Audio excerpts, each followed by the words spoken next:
Story 1. I developed appendicitis within 12 hours of receiving a rabies vaccination. I went to the emergency room 2 times and was sent away because my abdominal pain and stomach ache were attributed to vaccine side effects. On my third visit, when I refused to leave, they performed an ultrasound and discovered my appendix had already ruptured, and I was entering septic shock. If they had turned me away one more time, I would have died. Story 2. Crossed paths with a mature wild cat at night, alone. I should have been cat food. I was young and did not yet know how to act safely and did everything wrong. Story 3. I nearly drowned in the sea close to shore with people and relatives around me. There was a sudden change in depth, possibly something was dug out. I was walking on the seabed one moment and then dropped underwater suddenly. It was unexpected, so I gasped and my lungs filled with water. I somehow made it out. I am a good swimmer. My relatives looked very puzzled and did not even realize what happened. Story 4. An attempted murder when I was 19. The person I was dating drugged me. I woke up in the middle of him assaulting me. He panicked. I think smothering me was harder than he expected. He seemed to change his mind after I woke up 3 to 4 times because he stopped waiting until I passed out to take the pillow off my face. Once he was finally done, I played nice, pretended nothing happened, and stayed calm until he untied me and eventually let me leave. I know I should have called the police, but at the time, I simply wasn't capable of talking about what happened and blamed myself. Therapy eventually changed that, but it took years. He has been dead for a decade now. Visiting his grave was deeply satisfying. Story 5. Spending years pretending I was fine when I was absolutely not. No car crash. No near-death experience. Just silently dragging myself through life every day with a smile on my face. Looking back, I don't know how I made it out without completely falling apart. Story 6. Went hiking and decided to free hike off trail. I was above a large cliff where my friends were at the bottom enjoying a small waterfall. It was raining, and my shoes caught a very muddy spot, causing me to slide down a steep slope toward the cliff. I kid you not, a thin 7-foot tree just happened to be in my path, and I was able to grab onto it. It was the only tree in the area, and I am grateful it was there because otherwise, I would have fallen 80 to 90 feet onto rock and flat ground. Story 7. My little brother's suicide. Next Saturday, it will be 7 years. When he died, it was so surreal and the worst thing I have ever experienced, seeing how it affected every single person in my family. He was so young. We had no clue and so many questions. I remember crying so hard every single night the first few weeks that I ended up giving myself swimmer's ear. But with a lot of therapy and, sadly, just plain old time, the answer nobody wants to hear really does heal all wounds. After 3 years, I started to see the light at the end of the tunnel. I am now a social worker helping people in situations similar to those my brother faced. I am sober, which is huge considering my entire family struggles with alcoholism and drug addiction. Both my kids are happy and healthy. I feel very lucky. Story 8. My suicide attempt occurred after losing my daughter. Even the doctors were in shock. I do not wish that darkness on anyone. I felt utterly psychotic with the walls closing in. It was like seeing a car coming head-on toward you, that feeling in your gut, multiplied by 10. I try to keep a mental check on myself these days. Story 9. A sinkhole opened in the ground after a rain. It was about the size of a manhole and you could not see the bottom. I dropped a 40-foot extension ladder into the hole, and the top of the ladder was below the surface by about 2 more feet. I climbed all the way down to the bottom. I still feel ill thinking about it caving in on me to this day. There was nothing interesting down there, just some limestone. Story 10. When I was a kid, my grandmother had an above-ground pool and would put multiple dark covers over it in the winter. I thought it was the best hiding spot ever. I would get in beneath them and make myself a tiny little air pocket beneath the covers. Do-it-yourself cave diving vibes. Story 11. I did a 180-degree turn on the highway at about 65 miles per hour. I was in an elevator that went into free fall for what felt like 10 floors. I drove a motor coach bus through a 7-car accident and managed not to hit anything.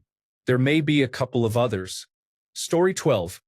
A bit over 2 weeks ago, on May 30th, I survived emergency colorectal cancer surgery after a heavy bleed in my tract necessitated it.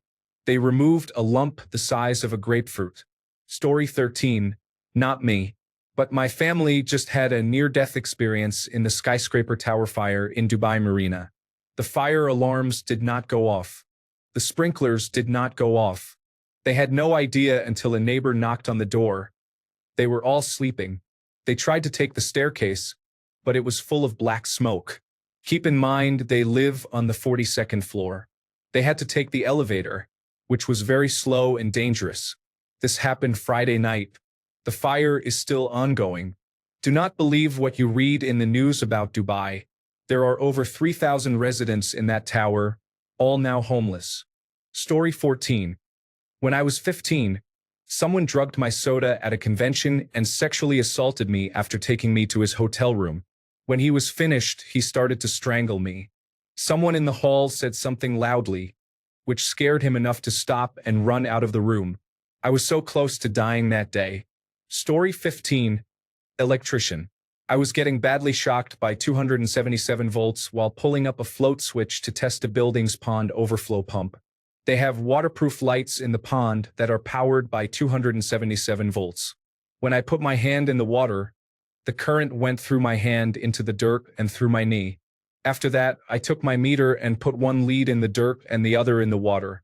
It read approximately 256 volts alternating current. We ended up disconnecting the pond lights and locking them off until the building could get someone to redo the lights. Luckily, I am a large person and I wear good pants and boots. I did not fall in the water. I just put my hand in, felt the shock, and jerked it back.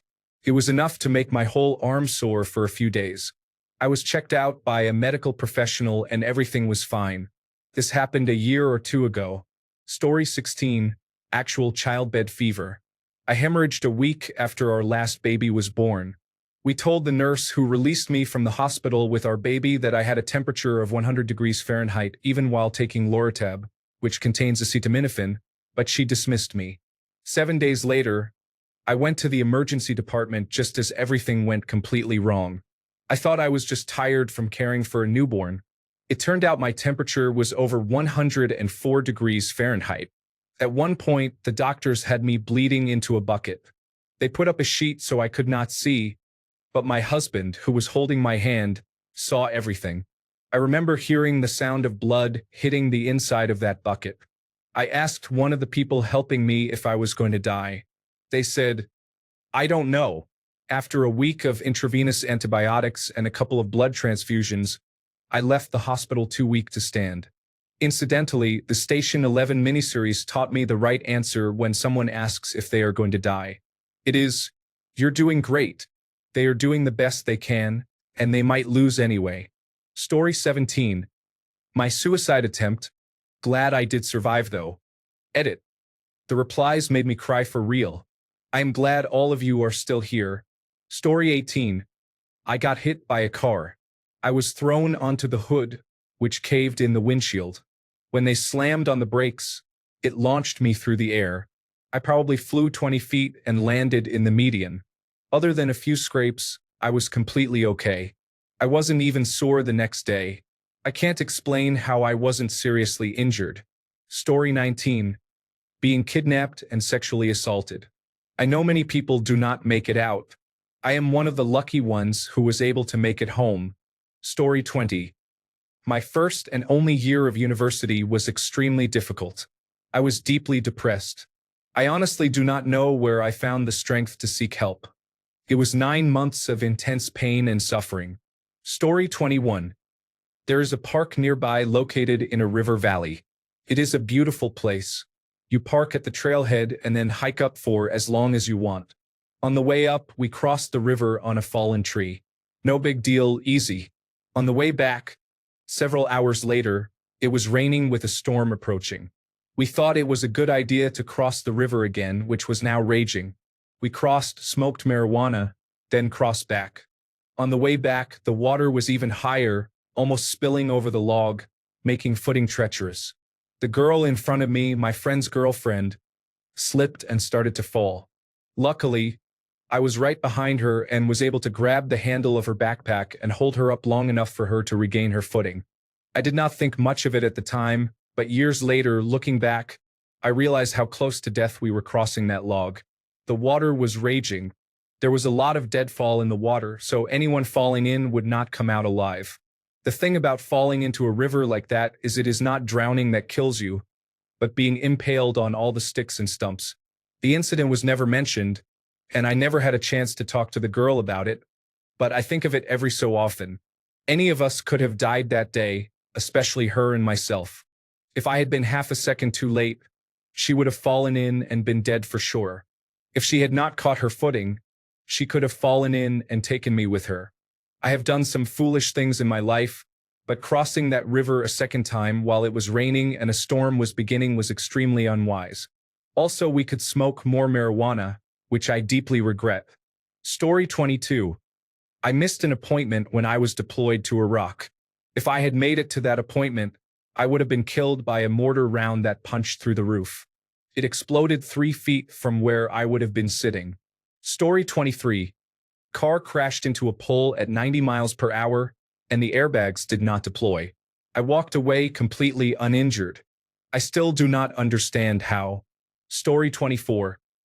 I foolishly stopped a group of children from taking my car, then got assaulted from front and back. I kept moving defensively, fighting them off until a one-eyed, half-crazed homeless man in a wheelchair caused a stir. Then they fled. I suffered a few light lacerations from tools they had in their hands, but no concussions or anything. Lucky. Story 25. Blood pressure 230/150. I was sure I was convulsing. My head and heart felt like they were exploding. Then I repeatedly collapsed for hours afterward. I looked like I fainted, but I was somehow fully conscious. I was sure I was seconds from death. Story 26. Running up the backside of Mount Starr in California and almost falling off a cliff. My father's friend grabbed me and saved me. Story 27. I choked at work. Not the kind of choke where you struggle for a second, drink a gulp of water, and all is good. This was a full-blown choking incident where a young intern ran over to perform the Heimlich maneuver. I was chewing on a large piece of Korean beef rib, knowing full well I should have cut it up smaller. When it first got stuck, I kept drinking water, but it would not go down. Then I tried to spit it out, and that didn't work either. Panic set in as I realized I was choking. I staggered out of my office with my arms flailing. Before I could point to my throat, my coworker jumped up and immediately began the Heimlich maneuver. It worked slightly, but I was still gasping for air when another coworker joined to continue the Heimlich. I remember looking around at people's faces as they stood in horror, thinking I was going to die. All I could think about was how long it would take. Finally, after what seemed like 20 minutes, it was more like 5. I bet. I could finally breathe fully. After a few minutes, I casually went back to work, but then searched online for what to do after choking and decided to drive to urgent care. Good thing I did, because within an hour I experienced severe nausea, followed by projectile vomiting and headaches. Turned out I had aspirated. I was rushed to the emergency room and stayed for 4 days due to low oxygen levels. The nurse told me I most certainly could have died if no one had performed the Heimlich maneuver properly.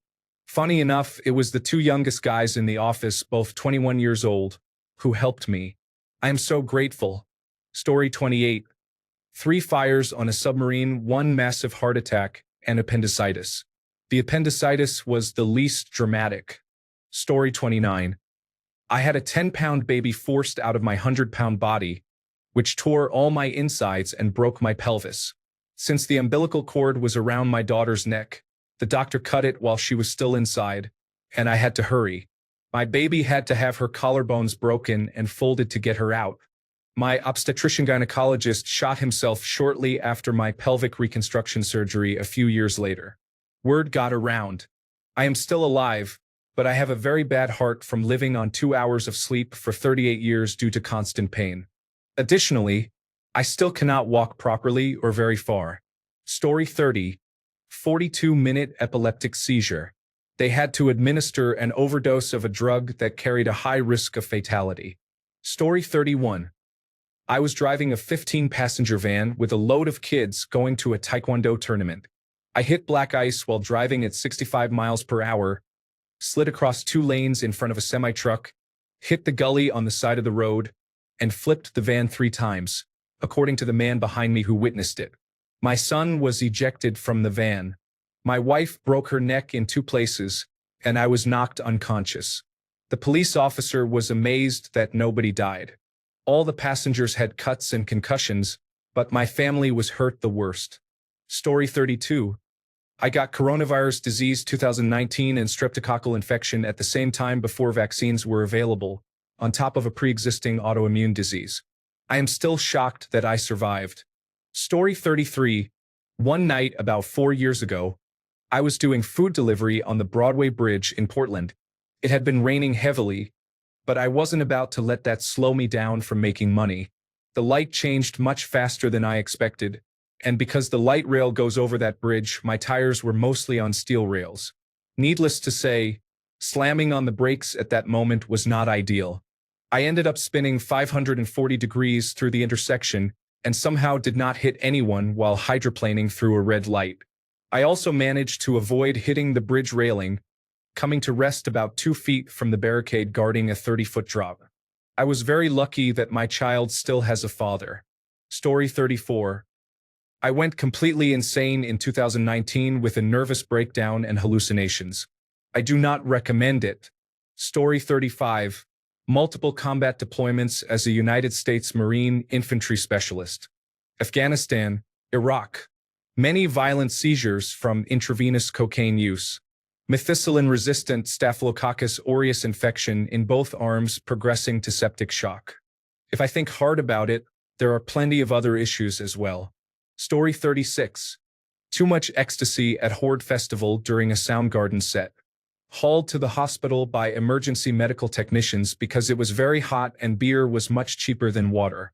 Life as a Generation X in the 1990s. Story 37. When I was around 8, I pulled on some cables protruding from a panel on a lamppost, and electricity made my body shudder for what felt like 10 seconds. I still believe I died that day, and now I am just existing in hell. Story 38. Surviving a rollover accident at 75 miles per hour or 120 kilometers per hour while driving up a mountain. One side was off the mountain, and the other side was a wide area between north-south roads. It had just snowed, so there was extra cushioning when I landed on the roof. Always wear your seatbelt. It can unexpectedly save your life. Story 39. When I was 12, I fell through a second-story window. The fall was nothing, but the 8-inch shard of glass that landed in my back was another story. 77 stitches later, the surgeon told my mother that if it had landed 2 inches to the left, it would have gone right through my heart. I have a badass scar now, though. Story 40. Climbing into 2 live volcanoes, descending 500 meters into the crater to stand beside the lava lake. One volcano is in the Democratic Republic of the Congo, and the other is in Vanuatu in the South Pacific. Those were awesome expeditions. Story 41. I am still struggling, but I had a severe onset of obsessive-compulsive disorder about 1.5 years ago. Obsessive-compulsive disorder is very different from what people think, and it is completely debilitating. Story 42. When I was a kid, around 9 or 10 years old, I got a new mountain bike and wanted to ride it a bit. I was going fast downhill on a street and thought the way was clear at the next stop, so I kept going. What happened was that a young man in his early 20s was driving a 1990s Honda Civic recklessly and did not slow down at all at the stop. I think he was going over 60 kilometers per hour in a 30 kilometers per hour school zone. He tried to brake just before hitting me in a T-bone collision. He still rammed me, but not as badly as it could have been. I ended up rolling on his car's hood and windshield without a single scratch. My bike was ruined and pushed several meters away. I still don't know how I survived that. Story 43. Getting lost in a Phoenix neighborhood in the middle of summer when I was probably 8 to 10 years old, almost getting run over by a truck, and somehow a random lady who happened to pull up to her house as I walked by got a hold of my mother and called her. I did not even know my mother's phone number at the time. Story 44. Dad was drunk driving when I was 4 years old and crashed at more than 60 miles per hour into a parked car. I had a severe skull fracture and brain damage, and I flatlined from blood loss, but the medics revived me successfully.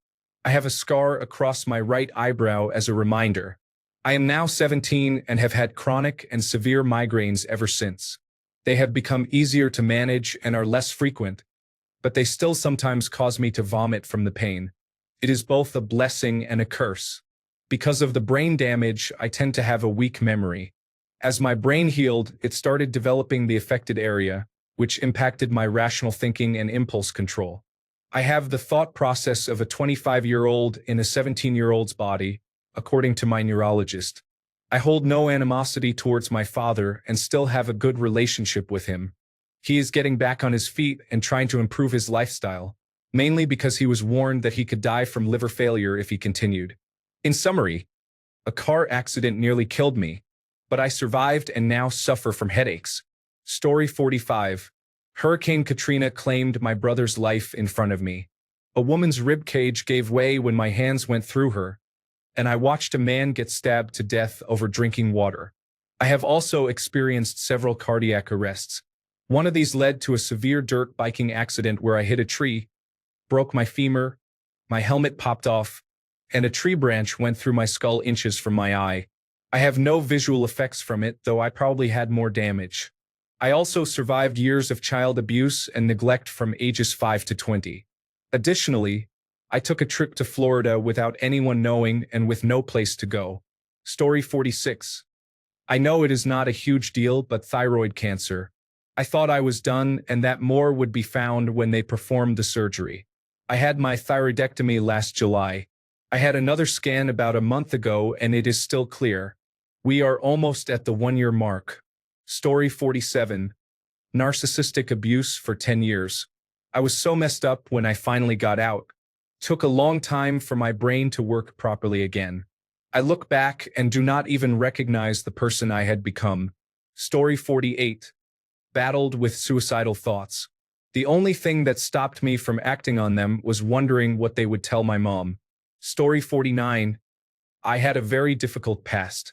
Sometimes I think I probably should have been dead a long time ago. If things were a bit different, I would not be here now. Edit. Now I kind of feel like sharing, but my stories are pretty bad. Story 50. I got caught in a rip current going out to sea one time at the beach when I was a kid. It was very strong, and by the time I realized I was being pulled out, I was already about 40 feet away from shore. Story 51. My childhood, looking back. I didn't realize how bad things truly were until they were in the rearview mirror. Blissful ignorance, in a way, maybe. Story 52. Traveling at 60 miles per hour. The vehicle collided with a light pole, flipped several times, and struck a gasoline pump. I woke up with very little memory and in a great deal of pain. Story 53. I work on the roads doing road striping. A couple of years ago, I was working in a lane closure.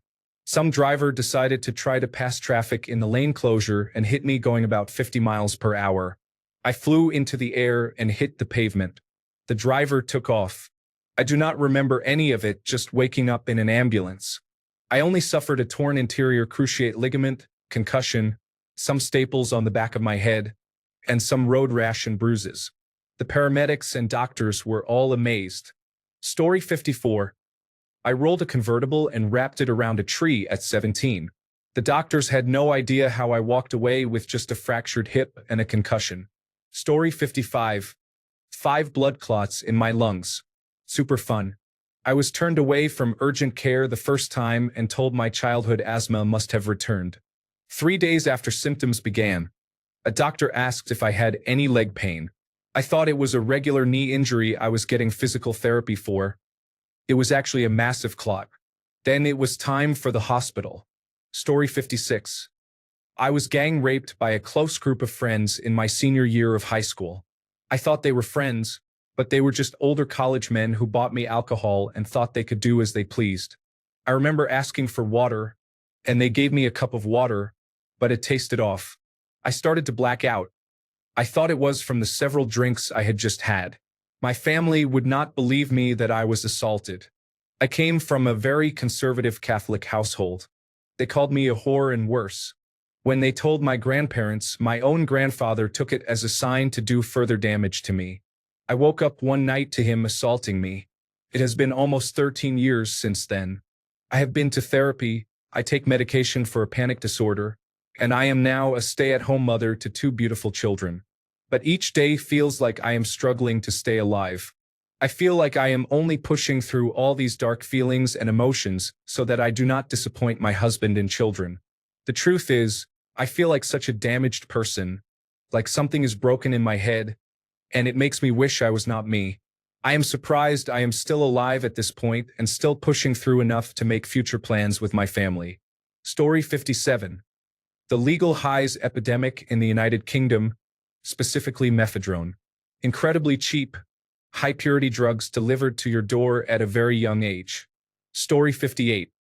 My girlfriend sat on my face, all the way down. Oxygen slowly depleted, and I was fading away. As I almost passed out, she lifted, and air flooded back into my lungs. I can't believe it. I almost had a free pass to Valhalla. Story 59. In 2008, layoffs occurred. I was 28 years old, and over half of my coworkers received a meeting invitation, packed their belongings in bankers' boxes, and had to leave. The office was very quiet and eerie the following week. I feel like I dodged a bullet. Looking back, I realize I really needed an emergency savings account at my age. Story 60. Walked away from a pretty bad car accident. I have basically acted like all of my luck was used that day. I have no idea how I am alive, let alone in one piece. My friend who was driving was also fine. We should have been smashed on the pavement. Story 61. Backpacking in Glacier National Park. Saw grizzly bears and black bears with cubs. Did not sleep well. The mother black bear was about 40 feet away, right on the trail. Story 62. Hiking through the woods with a friend. A moose calf dashed out of the woods about 5 feet away. Then the mother moose came strolling out behind him, snorted at us, and kept walking. I have no idea how we are alive. Story 63. My suicide attempt involved overdosing on prescription medications. I survived, and I am still here 13 years later. I hope to be here for many more years to come. Story 64. A good friend of mine died by suicide, and I had many nightmares afterward. I felt like a shell of a human for about a year. Thankfully, it got better, and I realized the nightmares were my brain's way of trying to help me through it. Story 65. The loss of the majority of my emotional and mental safety net. A friend cut ties but also told many people that I did something terrible, and many of them believed her. Between losing my best friend in such a way and my own natural depression, I first verbalized wanting to die when I was 7. I am genuinely amazed I did not end it all. I was in a very dark mental space that I am still recovering from years later. Baby steps. Story 66. Before cannabis became legal in California, I processed pounds of marijuana through what looked like a homemade pipe bomb to make shatter and crumble. The crazy part is I openly smoked while pressurizing the cannabis with bottles of butane. I was reported, and the bomb squad was called. They said I could have blown up the entire complex, and I had no idea. Story 67. Receiving anesthesia when I had pneumonia and almost not waking up. Also, having a gun waved at me by a drunk person. Also, going up to an electric bike on fire, curious about what was going on, and it blowing up in my face. I had a burn mark half an inch from my eye. I am so grateful I am not blind. And finally, emotionally, my mother dying of cancer. Story 68. In high school, riding in my friend's car going 100 miles per hour like careless kids, we lost control and crashed head-on into a telephone pole. The car was nearly split in half. Not only did we all survive, but none of us were injured. Story 69. I have been on fire and burned 35% of my body. I also have drowned and been resuscitated, almost lost my hand to methicillin-resistant Staphylococcus aureus, and had spinal meningitis. Oh yes, and I slammed face first into concrete at 35 miles per hour. I just realized that is more than one thing. Story 70. A 30-minute seizure put me in a coma for 3 days. I nearly died and was incredibly lucky. The only lasting effect is minor memory issues. Story 71. Taking 12 Adderall tablets at one time when I was around 16. Half of my 24th year of life, I spent 6 months blackout drunk literally every single day. I was living off my savings while trying to find a job. Story 72. I had my third open heart surgery at 20 years old in 2017 to replace my pulmonary valve. About an hour after they finished the surgery, I had a seizure and went into cardiac arrest. It took a minute of cardiopulmonary resuscitation to get me back. I was only unconscious for 3 days, and after a total of 1 week, I went home. I still have some coordination and memory issues, but I have fully recovered for the most part. How I survived that, I have no idea. Story 73. My father's death and then finding out that my mother has Alzheimer's disease. I thought I would not be able to survive either of these. I did and am now writing a comment on a post, with a smile on my face, fully aware and accepting of whatever has happened so far. Story 74. I woke up in the emergency room intubated, with intravenous lines in my neck, after slipping into a coma for the second time that month from drug use. They diagnosed me with toxic encephalopathy, but I believe I have fully recovered from it, which should be impossible. I do not know about now, but my electroencephalogram used to show only delta waves after that coma, the kind of brain activity that you should not see in an awake person. I have survived a lot of things. I even sliced both sides of my neck open, trying to kill myself, and doctors just sewed me back together like it was nothing. Story 75. A breakup with the first love of my life. She still appears in my dreams sometimes, but I am okay. I have become more mature. Story 76. Several incidents where I could have been hit by a car. Once, it was severe winter weather causing the car to slide. The other times involved reckless drivers. Story 77. Being sexually assaulted at 17, almost 18, I genuinely thought he was going to choke me or break my neck, and that I would be dead. Story 78. The 1980s, as a child, no seatbelts, no helmets, no car seats. We all had pinworms and cigarette-smoking moms who drank a lot. Story 79. About 3 months ago, during a trip to Mexico, I dove into a wading pool at our resort. I came to a dead stop on the top of my head. I ended up in the emergency room and had to get x-rays and a computed tomography scan. I walked out of there 6 hours later with no neck brace and just a gash on the edge of my hairline. My neck is still very messed up, and I doubt it will ever feel 100%, but I am 42, and aches are the new normal anyway. I think about it daily and how lucky I am to be able to walk. That loud thud and instant panic is something I replay over in my head. I doubt I will ever be able to dive again because it scares me even to think of it. Story 80. Got into a really bad car accident just before my wedding 21 years ago. We were rear-ended by a drunk driver. I was in the back seat and the rear windshield shattered. Some glass pieces cut my throat, and I had skin hanging down my throat. I had to get a lot of stitches, and my brother-in-law, who was also a doctor, removed them a couple of weeks later. He showed me just how close I was to having my carotid artery cut. Story 81. When I was about a year old, my parents were involved in a rollover crash, and I was ejected from their truck. My mother pulled my father out and found me sitting in the grass, feet away from the overturned truck. I did not have a scratch on me. Story 82. Attempted trip down the sewer slide. Gun to my head, pulled the trigger, malfunctioned and jammed. Possibly the luckiest I have ever been to. A long time ago now, but that was a rough time. I got better. Story 83. Survived valley fever and being on life support for over a month. Then walked out of a wheelchair on my own. Story 84. Having to decide to euthanize my dog. The day had started off normal. A nice walk before work, and then him trying so hard to convince me not to go. I wish I had listened because within a few hours, he could barely walk and was exhibiting symptoms that led my mom and me to believe he was either poisoned or had a stroke. At the time, I was working a job that manipulated me so badly that my first reaction to my mom telling me what was happening wasn't, "Let me go tell my manager I'm leaving for a family emergency," or even, We need to get him to the emergency veterinarian now. It was, will we be okay if I miss a few hours of work? They had me so convinced that I would be financially ruined if I missed part of my shift, and I will regret that for the rest of my life. Anyway, yes, I did leave work.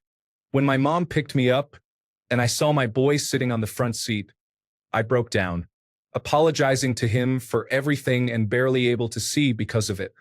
Even through whatever was causing his symptoms, he was so happy to see me and was trying so hard to stand up and give me his usual, "I'm happy you're back" dance, but he just couldn't. The emergency veterinarian stabilized him, and while we waited, both my mom and I separately tried to apply for care credit. We weren't doing well financially at the time, so we didn't have an emergency veterinarian fund. Neither one of us qualified. Then they told us the bad news.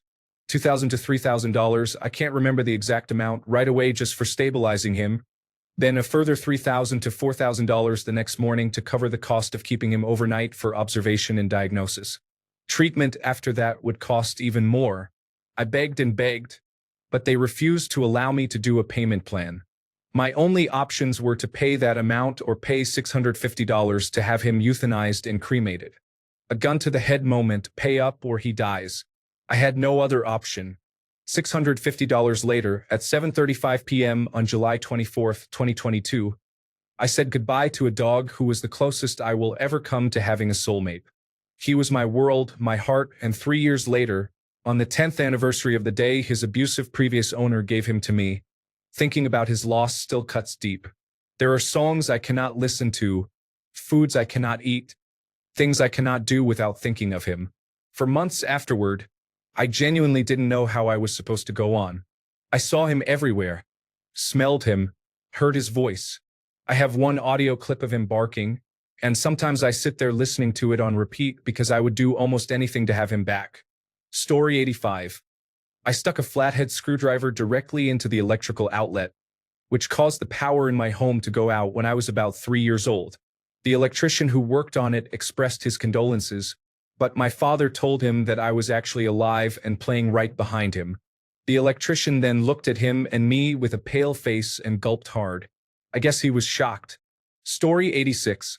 Only 2 weeks ago, a fatal motorbike accident involving 2 thieves speeding in a stolen vehicle and a car collision happened right next to me as I was walking down the road. A shoe and motorbike whizzed past my face. Then the motorbike burst into flames. I gave one of the thieves CPR while surrounded by debris and a gruesome scene. Story 87.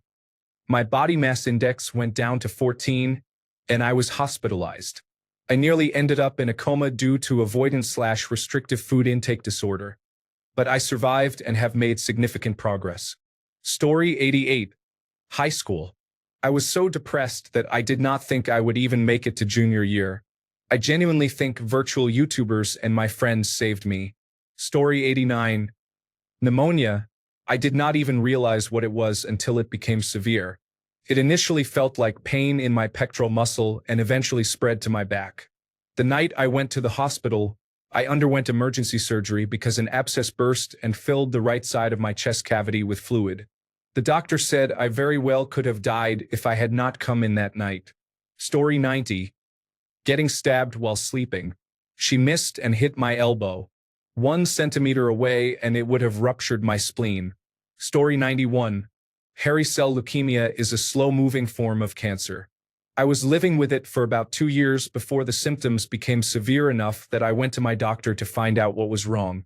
About 2 hours after the appointment, he called with my blood test results and told me to go to an emergency room immediately. I arrived at the emergency room within 15 minutes. When they examined my blood levels, the number of healthy white blood cells was so low they were amazed I was even standing. They were even more amazed when I told them I had been moving furniture, performing with my band, and generally living my life. As things progressed, I learned that if I had fallen and hit my head, I might not be alive today due to the risk of bleeding. I am happy to be here, happy to share my experience, and happy to be on the other side of it. Story 92. I nearly drowned as a toddler.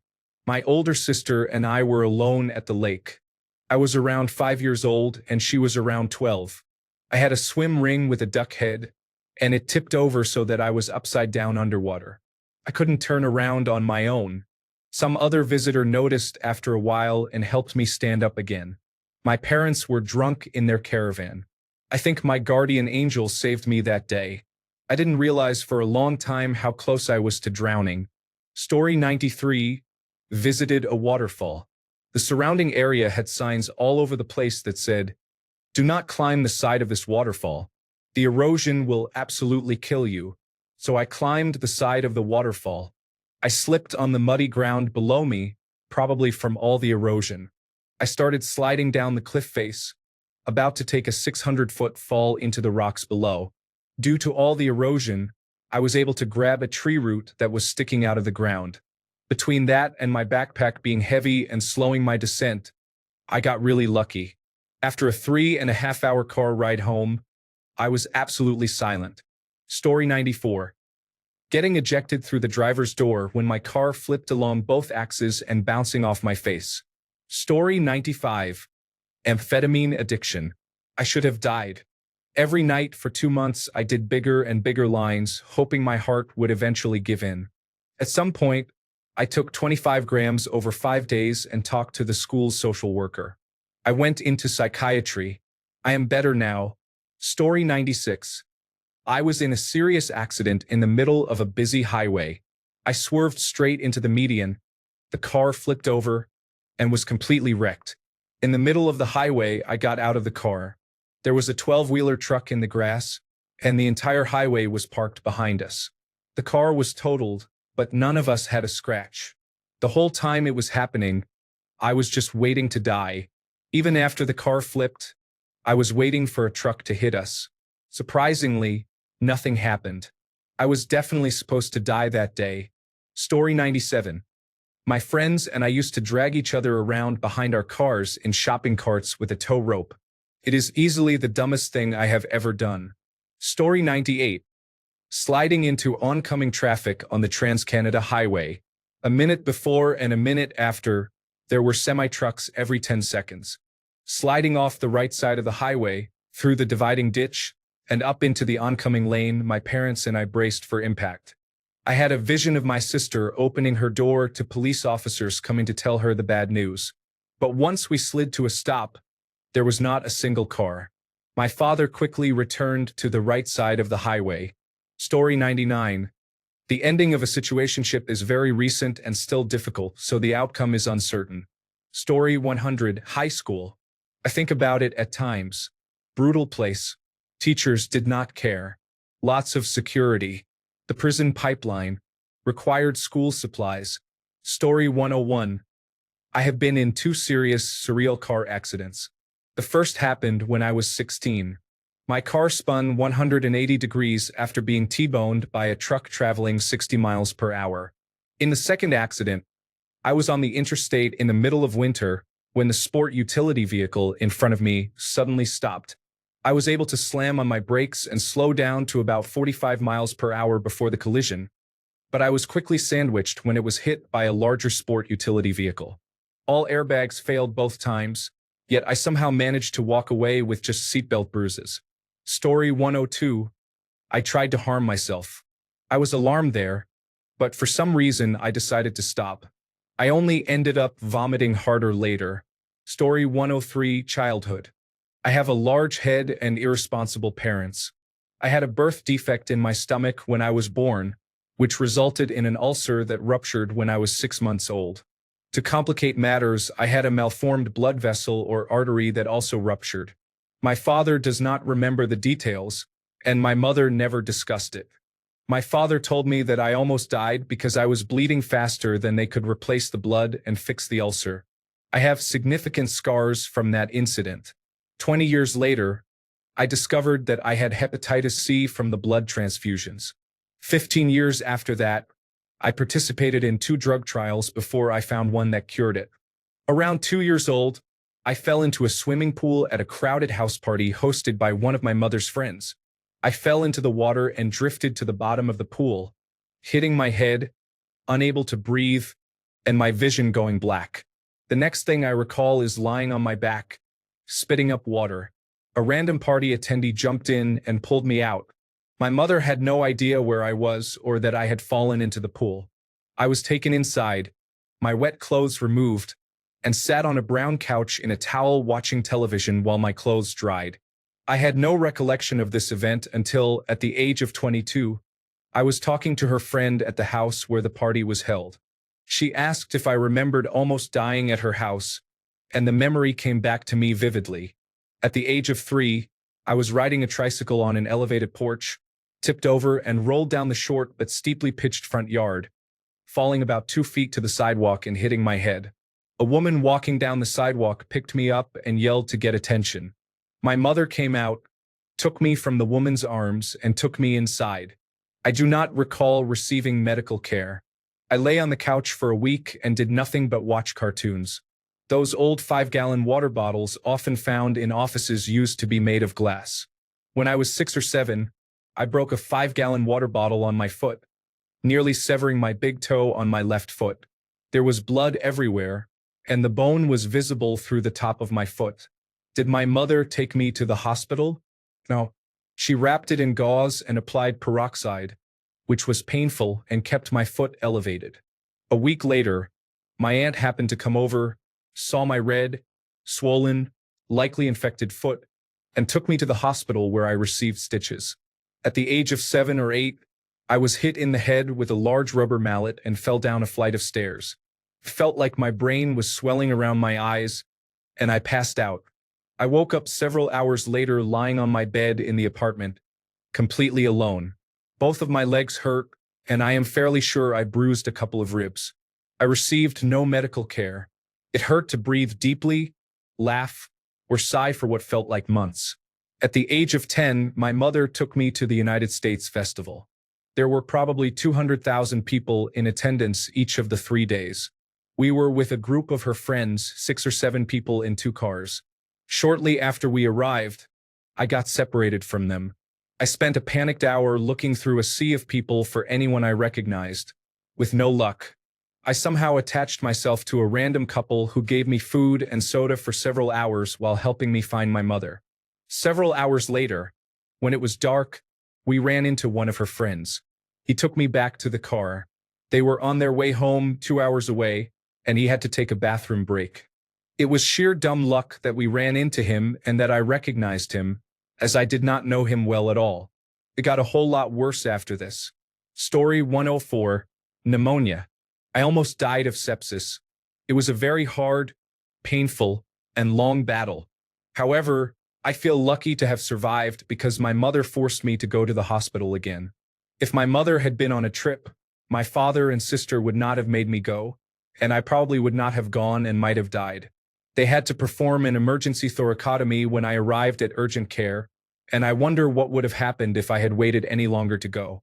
Story 105. I fell through some bleachers, probably 20 to 25 feet high, when I was 2 or 3.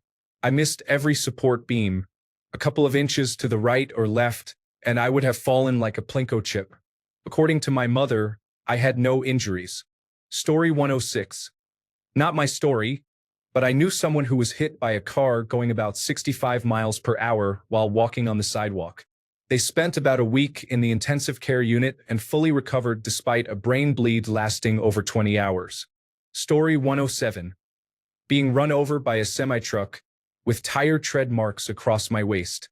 Crushed pelvis, 3 severed arteries, ruptured bladder, permanent nerve damage from the waist down on the left side, internal bleeding so severe that they administered 40 pints of blood in the emergency room and another 10 in the intensive care unit before the bleeding was finally stopped. But I am here, walking around and being the same fun pain in the ass I have always been, just a little more prone to fatigue and with feet that are often cold. Story 108. Mom said when I was a baby, I liked to stick or try to stick bobby pins in electric sockets. I am not sure which caused it, but I am still here. I feel personally responsible for electric outlet covers because of the power you are supplying. Story 109. When I was a few years old, I remember crawling onto a roller skating rink. A large man, maybe over 300 pounds and around 6 feet tall, fell backward on me. I remember looking up and seeing him fall back. Then I woke up to some teenagers checking if I was okay. Besides my head hurting, I was fine. I still wonder how I didn't get badly hurt since I was really small for my age. Thanks a bunch for sticking around till the end of the video. Remember to subscribe, and until next time, stay awesome and goodbye.